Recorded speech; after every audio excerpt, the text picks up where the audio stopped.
দিয়েছে ভারতবর্ষের আইন, মসজিদের ভেতরে গিয়ে যদি কেউ জয় শ্রীরাম স্লোগান দেয় এটা কোনো অন্যায় হবে না। আমি এই জন্যে অনেক বিষয় গুরুত্বপূর্ণ বলা প্রয়োজন থাকলেও বললাম না, জায়গাটা মসজিদ, আর এটা আপনাদের ইসলাহি একটা প্রোগ্রাম, কিন্তু বলা অতি অবশ্যই জরুরি দরকার ছিল। কিন্তু তারপরেও স্থান কাল পাত্র দেখে সিদ্ধান্ত নেওয়াটাই বুদ্ধি সম্পন্নর কাজ। আমি শুধু আপনাদেরকে দুটো নসিহত এই জন্যে করব, যে কোনো কাজে হুরদাঙ্গাভাবে যাবেন না, আর হটকরিতার সিদ্ধান্ত নেবেন না। এইদিকে তাকান আমার দিকে। হটকরিতার সিদ্ধান্ত কি নেব না, হটকরিতার সিদ্ধান্ত নেব না। এবং হুট বলতেই হট, সে উঠলো ভাই মক্কা যায়, আমাদের একটা বাংলা প্রবাদ আছে, এইগুলো আমরা করব না। এখন যা সিচুয়েশন, যা পরিস্থিতি তৈরি হয়েছে আপনারা নিশ্চয়ই খবর পেয়েছেন, মানে কি বলবো, মানে একের পর এক যেভাবে আসছে। কোর্ট রায় দিয়েছে ভারতবর্ষের আইন, মসজিদের ভেতরে গিয়ে যদি কেউ জয় শ্রীরাম স্লোগান দেয় এটা কোনো অন্যায় হবে না। কিছু বুঝলেন না বোঝেন নেই? মসজিদের ভিতরে যদি কি, হ্যাঁ কোর্ট রায় ঘোষণা করেছে, মসজিদের ভিতরে যদি জয় শ্রীরাম স্লোগান তোলা হয় এটা অপরাধের কাঠগড়ায় পড়বে না। অর্থাৎ কোনো ব্যক্তি যদি আপনার মসজিদে এসে এই স্লোগান দেয়, আপনি যদি আইনের আওতায় যান এটা বেকসুর খালাস হবে, আইনের আওতায় ধরা হবে না। কথাটা বুঝছেন? কিছু আস্তে আস্তে কোন জায়গায় যাচ্ছে বুঝতে পারছেন? এটা কারণটা কি? আজকে এ রায়টা হলো মসজিদের ভিতরে এ আওয়াজ অপরাধ নয়, কালকে বিল পাস করতে যাচ্ছে আল্লাহর সম্পত্তি আমরা নিয়ে নেব, এটাও অপরাধ। কথা বলেন। আপনার মসজিদের ভিতরের একটা নির্দিষ্ট আইন আছে, মসজিদের ভিতরে একটা নির্দিষ্ট, সব কথা মসজিদে বলতে পারেন? সব কাজ মসজিদে করা যাবে? সবাই বলেন। জায়েজ কাজও মসজিদে করা, আচ্ছা জায়েজ কাজ মসজিদে করা যাবে, হ্যাঁ আর না? সবাই কথা বলেন। জায়েজ কাজ মসজিদে করা যাবে? পিশাব করা কি হারাম? কথা বলুন। পায়খানা করা কি হারাম? মসজিদে করা যাবে তো নাকি? জায়েজ হবার পরেও সব কাজ করা যাবে না। কেউ যদি মনে করে না ফ্যামিলি নিয়ে মসজিদে থাকবো, কিন্তু ফ্যামিলি নিয়ে থাকা জায়েজ না? না জায়েজ? জায়েজ। বাড়িতে থাকা জায়েজ, পুণ্যের কাজ হবে, কিন্তু মসজিদে, তাহলে শরীভাবে মসজিদের একটা নির্দিষ্ট সিস্টেম আছে।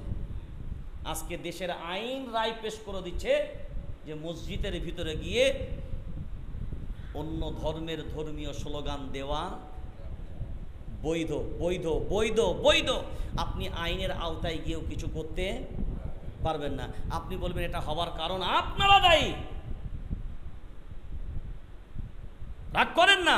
আমরা মসজিদগুলোতে আসি নামাজ ইবাদত বন্দেগী থেকে, আমরা মসজিদের ভিতরে দুনিয়াবি কথাই বেশি মুক্ত হয়ে। আজ তো মসজিদের ভিতরে ঝগড়া মারামারি কিছুই বাদ যায় না।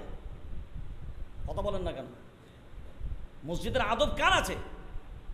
কটা আদব রক্ষা করতে পারি? আমরা তো নিজেরাই মসজিদের বেয়াদবি করি।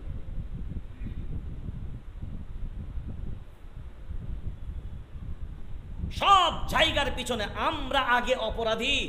এই আমাদের অপরাধ হবার কারণে, আমরা অপরাধী হবার কারণে অন্যরা এই সুযোগগুলো কাজে লাগিয়েছে।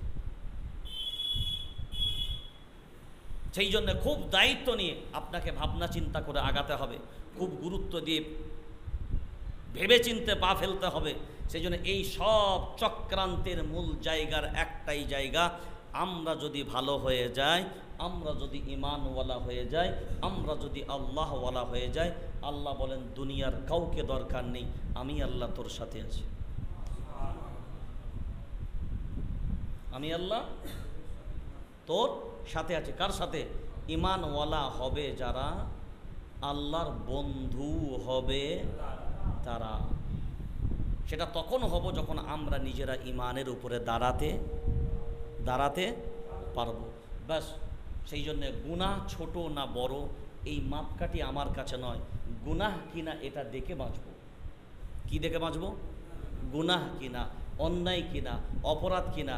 ওই জন্য এই এলাকা যারাই আছেন, মাইকের আওয়াজও যত দূর যাচ্ছে, আমি অনুরোধ করে যাব, আর নয় এলাকায় ঝগড়াঝাটি, পাশাপাশি বসবাসী যারা আমরা করি, বাস করি, যে যা কে কোন কিসে কারোর সাথে ঝগড়াঝাটি নয়। আসুন মিলেমিশে থাকি, একসাথে থাকি, একে অপরের সহযোগিতা করে আমরা চলি।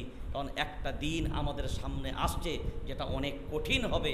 আপনার পাশে হয়তো সব দুশ্মনই দেখতে পাবেন, আপন বলে আর কাউকে পাবেন না। কারণ এখন সব জায়গায় আপনাদের দুশ্মন ঘুরে বেড়াচ্ছে। সেজন্য আমরা এলাকাবাসী নিজেরা একে অপরের সাথে ভালোবাসা দিয়ে থাকি, কারোর সাথে শত্রুতা নয়।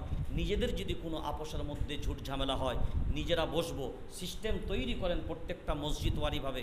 কোনো ঝুট ঝামেলা হবে, মসজিদের ইমাম থাকবে, এলাকার মুরব্বীরা থাকবে, সমস্ত বসে মসজিদে ওযুর হালতে সবাইকে 2 রাকাত নামাজ পড়িয়ে দেবেন, সালাতুল হাজাত নিয়ে মসজিদে বসিয়ে দেবেন, নিয়ে মীমাংসায় বসবেন। এবার কি হয়েছে বল? যখন সালাতুল হাজাত পরে এই কাজটা করবেন, আল্লাহর করুণা থাকবে, আল্লাহর বরকত থাকবে, এবং পবিত্র আল্লাহর ঘর পবিত্র অবস্থায় যখন থাকবে, মিথ্যা বলতে 10 বার অনেক জিনিস নরমালে সমাধান হবে। এই সিস্টেমগুলো আস্তে আস্তে আমরা চালু করি। থানা পুলিশ পর্যন্ত যাবার প্রয়োজন হলেও চেষ্টা করেন গ্রামওয়ারিভাবে এগুলোকে মিটিয়ে নেবার, ওখানেও যেন যেতে না।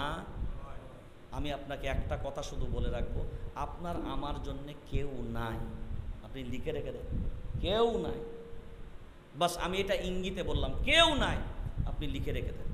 বাস আপনি নিজে ঠিক হয়ে যান, দাঁড়িয়ে যান। সেই জন্য আমরা